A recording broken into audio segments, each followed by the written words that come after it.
آج چونکہ ہم اسباب کی دنیا کے اندر اس قدر گر گئے ہیں کہ ہم حقیقی مشکل کشا حاجت روا کو بھول چکے ہیں۔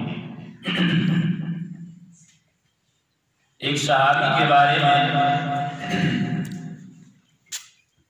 ایک واقعہ کسی کتاب کے اندر میں نے پڑھا، کافی عرصہ پہلے پڑھا تھا کہ آئینی ہی تو یاد نہیں، لیکن عنوان کے مطابق اللہ نے ذہن میں ڈال دیا ہے کہ ان کے گھر کے اندر کھانے پینے کا سامان موجود نہیں ہے، تو انہوں نے اس وقت یہ ہاتھ سے جو چکی ہوتی تھی چلانے والی جس سے دانے پیستے اس کے نیچے کپڑا بچھایا اور اپنی بیوی کو اس کے پاس بٹھایا اور خود مصلی لے کر باہر کھیت کی طرف چلی گئی۔ وہاں اچھے طریقے سے وضو کیا، وضو کرنے کے بعد 2 رکعت نفل پڑھی اور اللہ رب العزت سے دعا کی۔ جب واپس گھر آئے تو بیوی سے پوچھا کہ کیا ماجرا ہے، تو انہوں نے کہا کہ کچھ بھی نہیں ہوا، جیسے ہی آپ چھوڑ کے گئے تھے ویسے ہی سب کچھ پڑا ہے۔ تو اب اگر ہمارے جیسے کوئی ہوتا تو وہ کہتا کہ یار میرے ذمہ تھا میں وضو بھی کر لے ایسی نماز بھی پڑھ لی سی اللہ کو مانگ بھی دی، نہیں دیتا تو مرضی۔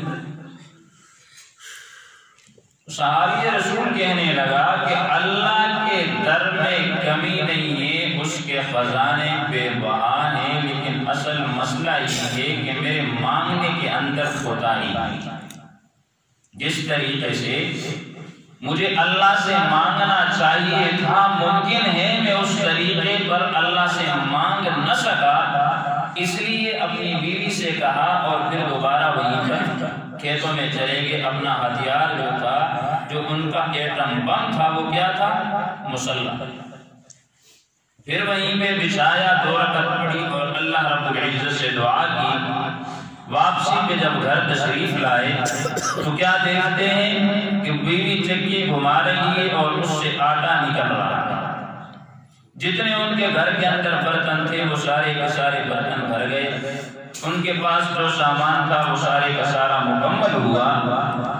تو انہوں نے اس چکی کے پاٹ کو اٹھایا تو نیچے دیکھا کہ گندم کا ایک دانہ پڑا،